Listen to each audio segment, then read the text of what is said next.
Bonjour tout le monde et bienvenue sur la Corazon. Aujourd'hui, la vidéo va porter sur une grande partie de mon métier qui est technologue en physiothérapie.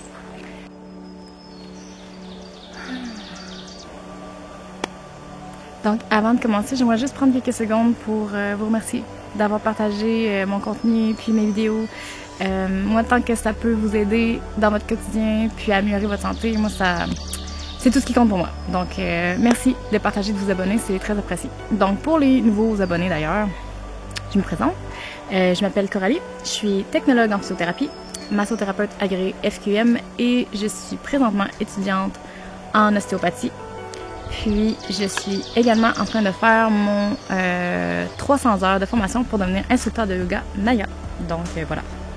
Alors, aujourd'hui, en fait, c'est ça. Je voulais vous faire une vidéo pour vous parler de c'est quoi mon métier de technologue en physiothérapie. Donc souvent les gens me demandent qu'est-ce que ça fait, qu'est-ce que ça prend pour être technologue en physiothérapie, c'est quoi la différence entre un physio puis un technologue en physiothérapie. Alors je vais tenter de répondre à ces questions-là.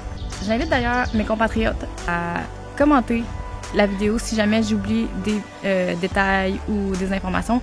Donc ce sera un petit vidéo. Donc, n'hésitez pas à rajouter du contenu dans les commentaires là, si vous le souhaitez. Si vous souhaitez en apprendre davantage, bien là, je ferai une autre vidéo à la demande si il y a. Donc, qu'est-ce qu'un technologue en physiothérapie?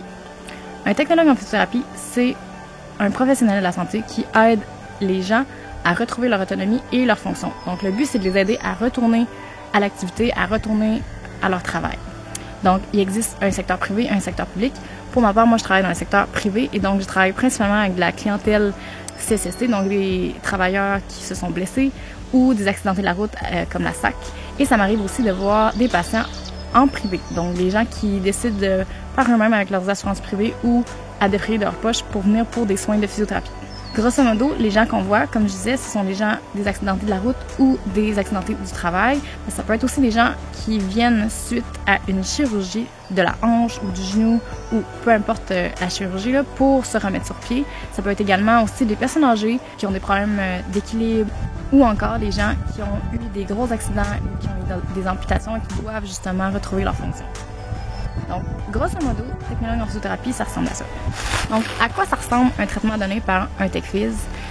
C'est assez variable selon, en fait, la clientèle que l'on traite. Pour ma part, comme je dis, en clinique privée. Donc, moi, je fais beaucoup de techniques de mobilisation pour retrouver le plus d'amplitude dans les articulations. Je fais également des techniques de relâchement musculaire parce que, comme vous le savez, je suis également massothérapeute agréée. Donc, ça m'arrive quand même fréquemment d'utiliser des techniques myofasciales et des techniques de relâchement musculaire sur mes patients. On utilise également de l'électrothérapie et bien sûr de l'exercice. Donc, le but d'utiliser les exercices, c'est de rééduquer le patient justement à retourner à la fonction. Et donc, on parle ici d'exercices pour aider à gagner en mobilité, en proprioception, en force, pour améliorer l'équilibre, pour améliorer la stabilité. Donc, tous ces exercices-là seront enseignés de façon progressive pour aider le patient à retourner au travail. Qu'est-ce que ça prend pour être un tech-phys? Donc, c'est 3 ans de technique collégiale. Et c'est en fait la différence entre un physiothérapeute et un technologue en physiothérapie. Mais ça va être pour la prochaine question.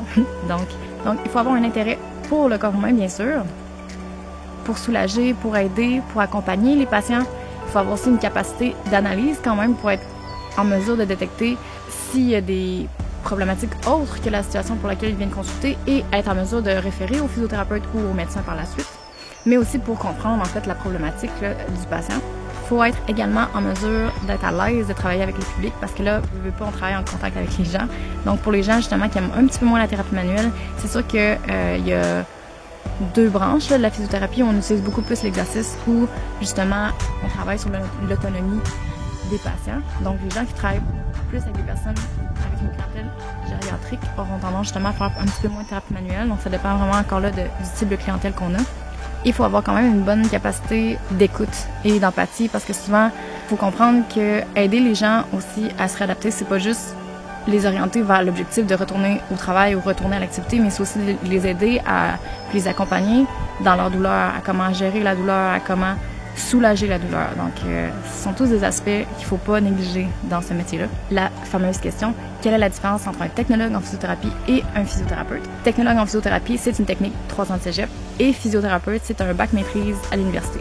Deuxième point qui différencie le physiothérapeute du technologue en physiothérapie, c'est que pour prendre un patient à sa charge, un technologue en physiothérapie doit avoir une évaluation préalable du physiothérapeute avant d'intervenir. Le troisième point qui différencie les technologues en physiothérapie et les physiothérapeutes, ce sont les actes réservés. Donc, premièrement, l'évaluation initiale, les approches plus spécialisées comme justement les troubles vestibulaires, la physiothérapie périnéale, l'utilisation d'aiguilles sous le derme et l'utilisation de manipulations articulaires, donc le bon vieux craquement, comme on dit.